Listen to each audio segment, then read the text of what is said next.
saber se está havendo formação continuada nessas áreas, e são, na verdade, 14 perguntas. Como é que as lideranças indígenas estão sendo recebidas pelos representantes da região? Olha, os GTs que foram formados naquela região, assim, resumindo, deixa-se claro de que a política pública para a educação, sobretudo a educação escolar indígena, no Amazonas, precisa de uma atenção maior. Atenção maior de quem? Daqueles que governam. Mas quem é que governa? A Secretaria de Educação, juntamente com o seu governador e assim sucessivamente. Então, as políticas são construídas, geralmente, de forma verticalizada, aonde as pontas, ou seja, as organizações, os povos, comunidades, ribeirinhas, quilombolas, indígenas, etc., quase nunca chega às informações. Então, eu queria dizer para nós, aqui no 7º EPAC, que a ação escolar, sobretudo, nas políticas públicas transversais, carece de formações. Eu vou usar a expressão no plural, formações. Ah, mas você diz assim, nós temos a Constituição mais avançada do mundo. Pode ser, mas para essas comunidades, a Constituição mais avançada do mundo não está avançando, não está chegando. Então, a lei diz claro que a educação, né, é dever do Estado e da família. Então, os municípios e governo precisam engrossar a ponte das ações pedagógicas. Então, meus amigos, desde 1988, com a promulgação da Constituição, reconhece aos povos indígenas direito a permanecerem em seus territórios e terem elas demarcadas conforme as suas tradições, seus modos de vida respeitados, protegidos pelo Estado brasileiro. Rompendo com aquela tradição antiga de que a educação deveria contribuir para que as comunidades se tornassem indígenas. Muito complicado. Cidadãos indígenas se tornarem povos sem história, sem memória, por outro lado, sem território. Então, meus amigos, quando se fala da transversalidade do ensino, não tem como deixarmos de lado a questão da terra e a questão da biodiversidade. Os dois comungam juntos, pois terra e conservação da biodiversidade está profundamente relacionado com a vida dos povos ribeirinhos, quilombolas, indígenas, etc, etc, etc. Então, por outro lado, também está ligado a ela a saúde, a existência dos povos indígenas, meus amigos. Então, sem terra, não temos casa, diz o meu parente Macuxi, lá de Roraima. Nós não temos casa, nós não podemos caçar, nós não podemos pescar para dar comida para os meus filhos. Então, o que eu estou lendo aqui, ele estava falando para mim, eu estava conversando com o parente Macuxi.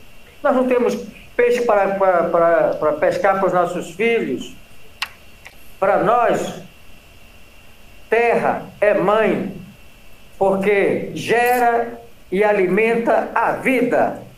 É preciso reconhecer que as populações indígenas mantêm equilíbrio da fauna e da flora e no meio ambiente que está religião, educação, saúde, agricultura e sustentabilidade. Ora, são temas que é para ser trabalhado nas escolas públicas, pelo menos no ensino básico.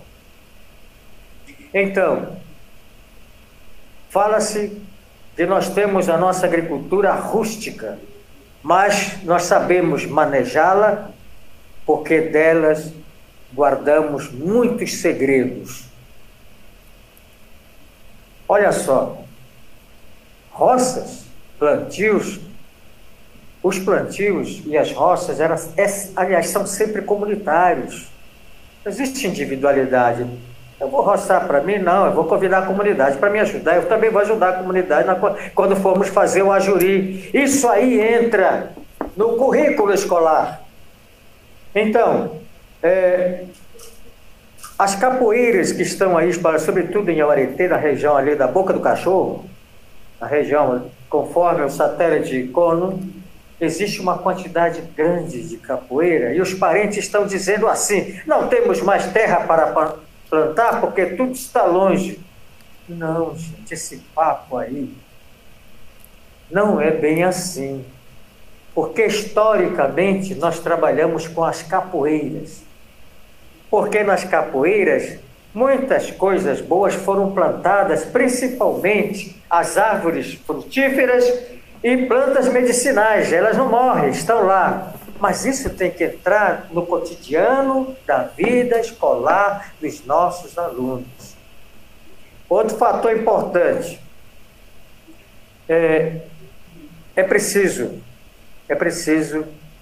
que possamos trabalhar isso aqui, gente, as UCAs, o nome é UCAs, Unidades Curriculares de Aprofundamento, está sendo trabalhado, inclusive lá na Sandu. Só que hoje, não adianta somente, professora Pérsida, eu escrever isso em língua portuguesa. Ela tem que estar escrito em língua tucana, em língua baré, Yanomami, Oanano, Dessano, Piratapuia.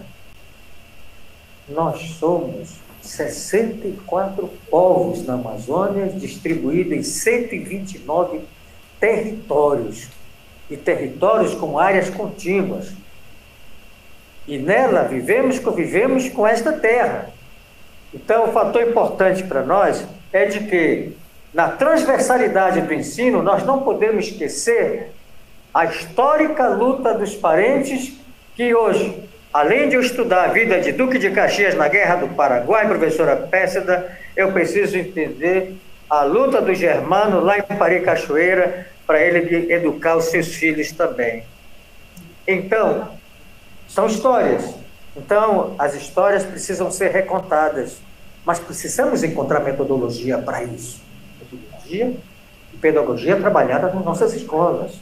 Acredita-se que são as mesmas situações que está sendo trabalhada pelos parentes ribeirinhos e quilombolas aqui no estado do Amazonas.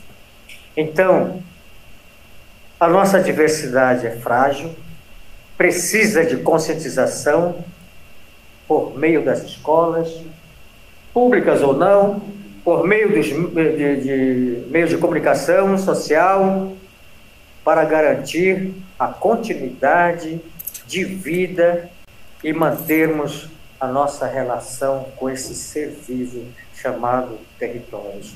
Porque sem isso nós não temos tradição, coisa nenhuma. Não adianta inventar história. A gente precisa de algo que nos garanta para a nossa sobrevivência cultural e histórica. Então, a convivência do homem com os animais, com os vegetais, ela não pode ser alterada.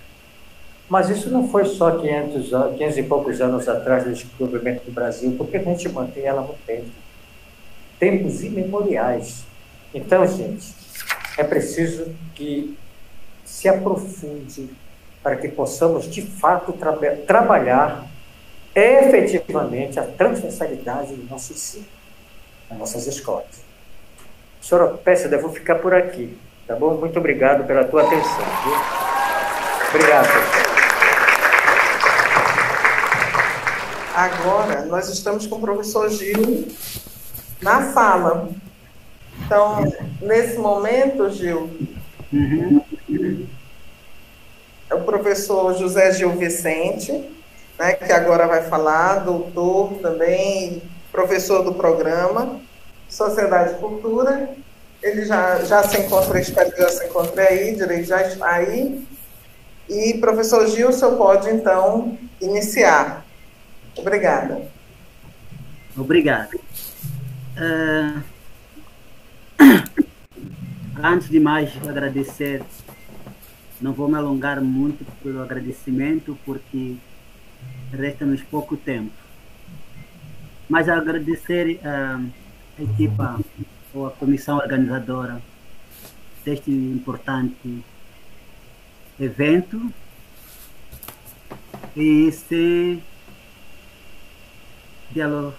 delongar, agradecer a professora, né, a professora Heloísa pelo convite e todos aqueles que fazem parte dessa organização. Bom, o painel 6 fala de educação e políticas públicas transversais. Eu estou aqui, neste momento e neste painel, por conta da educação. Educação. Saltei ou atravessei 3 continentes por conta da educação. E nós estamos aí, todos estão aí, assim como todos estão a assistir, sem dúvida, por causa da educação. Antes de falar das políticas públicas transversais, está a primeira educação. Porque sem educação não há desenvolvimento. E sem desenvolvimento não há educação. Educação é amor. Educação é a mãe de vida, de profissões, enfim.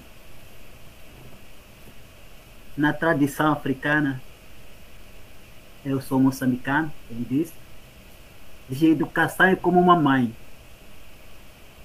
Porque não existe uma mãe analfabeta. Então, a educação parte da família, parte dos pais, a escola, a igreja, a universidade, complementa. Então, a primeira educação parte de casa e o resto complementa. Porque a instrução sai de casa.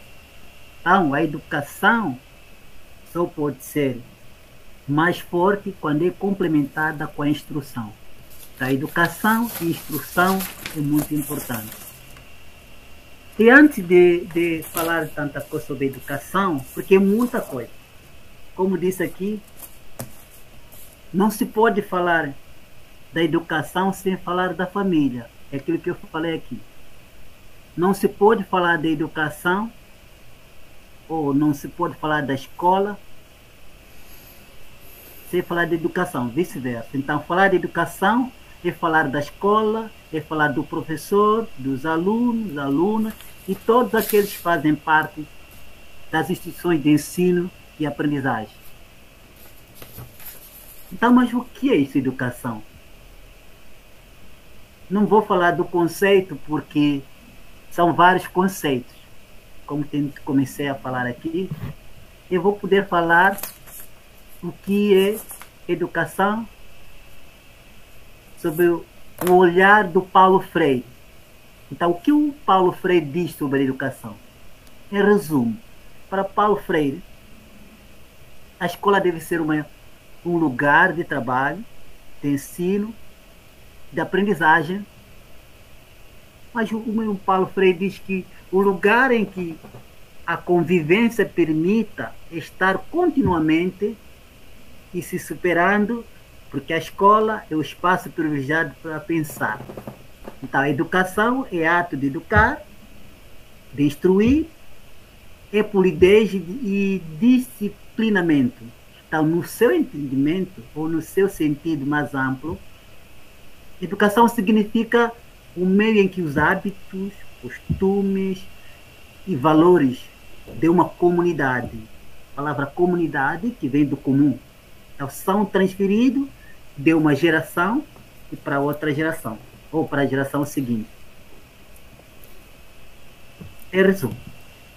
Agora vamos entrar um pouco do que falar das políticas públicas. Políticas públicas, o que são?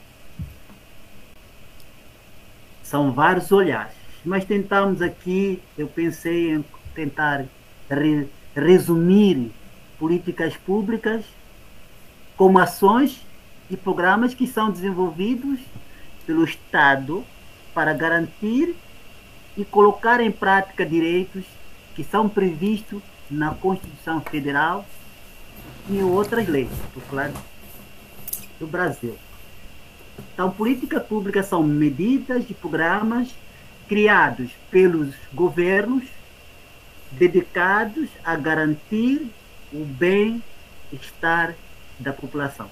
Além desses direitos, outros que não estejam na lei podem vir a ser garantidos através de uma política pública. Portanto, isso pode acontecer com direitos que, com o passar do tempo, sejam identificados como uma necessidade da sociedade.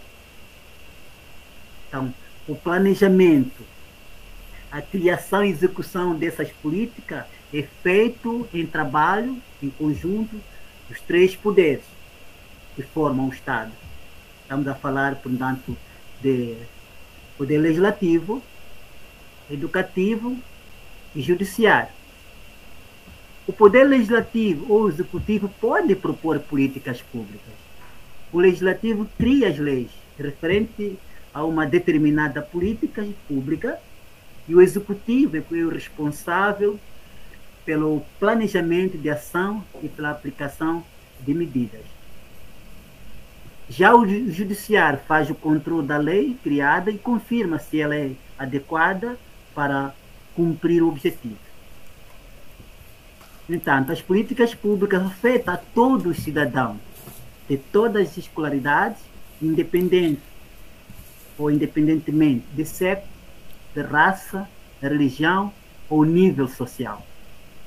Com o aprofundamento e expansão da democracia no Brasil, as responsabilidades do representante popular se diversificam.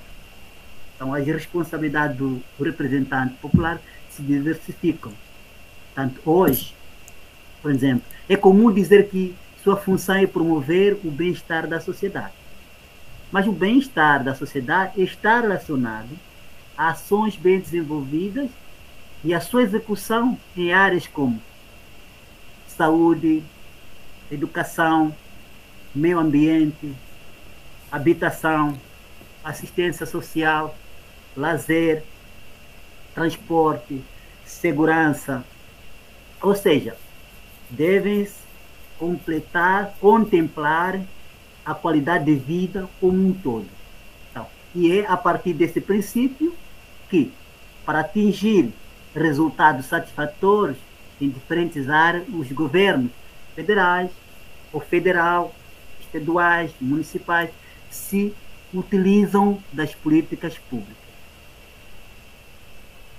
E como são executadas? Como é a execução das políticas públicas? A execução das políticas públicas é tão importante para o bom funcionamento da sociedade, que desde 1989 existe a carreira de especialista em políticas públicas. De acordo com a lei que criou esse cargo, o especialista em políticas públicas é o profissional especializado na formulação, planejamento e avaliação de resultados de políticas públicas. As políticas públicas existem e são executadas em todas as esferas do governo do país, ou seja, há ações em nível federal, estadual ou municipal, como acabei de falar. Então, por serem programas relacionados com direitos que são garantidos aos cidadãos, as políticas públicas existem em muitas áreas. São exemplos de educação, saúde, trabalho, lazer, assistência social, como acabei de dizer aqui. Mas qual é o objetivo das políticas públicas? Seu objetivo geral é garantir que as pessoas gozem de direitos garantidos por lei. Essas medidas são uma parte importante da administração pública, pois representam programas governamentais que visam melhorar a sociedade e atender às necessidades dos cidadãos. Chegado a esse ponto, vamos agora entrar no que são políticas públicas transversais.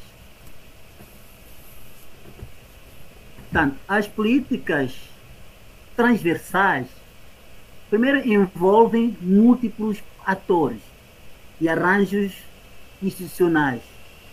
E também exigem um olhar mais detalhado sobre a sua trajetória, para não frustrar as boas políticas, como o estudo de caso apresentado no programa, no que nós todos podemos lembrar, um por todos, todos por um.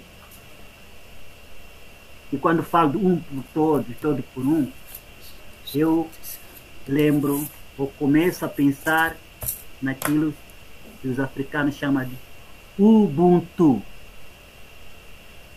Repito, Ubuntu. Acho que todos já ouviram falar de Ubuntu. Ubuntu, o que significa? Primeiro, a palavra Ubuntu vem ou tem origem nos idiomas Zulu e Xhosa, lá na África do Sul, lá no continente africano, vizinho do meu país, Moçambique. E tem como significado a humanidade para todos. Eu sou porque sou. Portanto, de Ubuntu, as pessoas devem saber que o mundo não é uma ilha. Eu sou porque nós somos. Então, trouxe o Ubuntu aqui para pensarmos que ao elaborarmos políticas públicas transversais, e quando falamos da diversidade, nós temos que pensar, elaborar as políticas com o grupo-alvo, com todos nós. Porque muitas vezes os planos são elaborados nos municípios, mas lá, quando trata de um tema transversal, educação, direitos humanos, diversidade, enfim, não encontramos as pessoas que deviam falar. São outros que falam. Por exemplo, aqueles que têm problema com os deficientes. Pessoas deficientes não participam, mas deviam participar. Eu estou a falar do lugar de fala. Quando falamos dos quilombos, devem participar. Quando falamos da população ribeirinha, devem participar, e muitas vezes não participa. E voltarei a falar essa parte. Portanto, quais são as políticas transversais? São elas igualdade racial, comunidades quilombolas, povos e comunidades tradicionais, povos indígenas, política para as mulheres, crianças e adolescentes, política para a juventude, política para a pessoa idosa, pessoas com deficiência que acabei de falar, população em situação de rua, população LGBT e por aí. E quando falo dessas pessoas, já que trata de políticas públicas transversais, volto de novo a perguntar o que significa Ubuntu e qual é a sua filosofia. E por que repito a falar de Ubuntu? É porque o Ubuntu, ou a filosofia Ubuntu, fala sobre estar aberto e disponível para os outros, apoiar os próximos, não se sentir ameaçado quando os outros são capazes e bons, unir forças para conseguir melhorar resultados e entender que a diferença entre nós é que gera o verdadeiro crescimento. Diversidade significa riqueza. Então, alguns temas ligados aos transversais, nós já sabemos. Então, para que os alunos de todo o país, de todo o Brasil, apesar de que o Brasil, dentro do Brasil, tem Brasis, tá, é necessário que os alunos desses Brasis tenham acesso a uma formação íntegra. O Ministério da Educação definiu as instituições de ensino que devem incorporar em seus planos pedagógicos temas transversais. Então, estamos a falar de temas como a ética, a saúde, meio ambiente, orientação sexual, trabalho, consumo, pluralidade e cultura. Então, já que O transversal pode ser definido como aquilo que atravessa, portanto, todos com todos, no contexto educacional, são aqueles assuntos que não pertencem a uma área do conhecimento em particular, mas que atravessam todas elas, pois delas trazem parte e trazem para a realidade do estudante. Então, em resumo, tentamos falar daqui dessas políticas, pensar nos povos originais, pensar nos povos tradicionais, pensar nos quilombolas, pensar nas pessoas com necessidades, pensar nos deficientes. E quando essas políticas públicas, ao ser desenhado, precisamos de todos e com todos desenhar as políticas, não aquelas políticas do gabinete, representar as pessoas, representar os quilombolas, enquanto não faz parte. Deixemos as pessoas que fazem parte para que seja eles ou elas a usarem a sua palavra, o lugar de fala. Portanto, para terminar, gostaria também que houvesse perguntas. Eu tenho a dizer o seguinte: educação e políticas públicas transversais são temas que não se esgotam e são muito importantes. Então, quando a educação e as políticas públicas transversais, quando forem bem desenhadas e elaboradas com todos e todas, enquanto todos e com todos, então são a chave para o desenvolvimento da nação. Como eu disse antes, se queremos o desenvolvimento, precisamos da educação. Sem educação não há desenvolvimento. Sem desenvolvimento não há educação. Eu termino por aqui com a minha fala. E se houver pergunta que eu gostaria para tentarmos debater.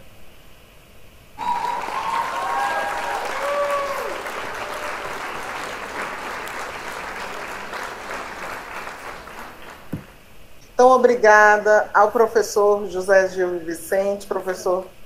Eu estou sem microfone. O rapaz falou que já basta aqui. Obrigada ao professor doutor José Gil Vicente. Obrigada também ao professor Orlando por essa grandiosa, digamos assim, por esse grandioso momento de discutirmos a educação, né, do ponto de vista realmente transversal. Porque toda e qualquer educação tem como base uma filosofia, né, e uma ideologia que a representa. E isso requer também um posicionamento político. Porque se nós formos pensar o que nós sofremos de abalo no governo anterior, praticamente agora nós temos que recomeçar e lutar, porque são lutas que não acabam nunca. São lutas que vão além da minha existência, que passam por processos, né, de formação de lideranças, de formação de novos líderes políticos, que haja princípios de ética, que o direito seja realmente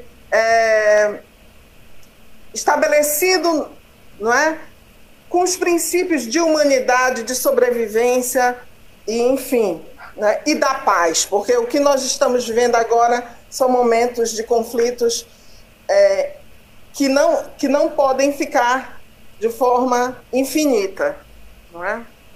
Então, imaginar uma educação que possa unir todas as contradições em defesa desses princípios, né?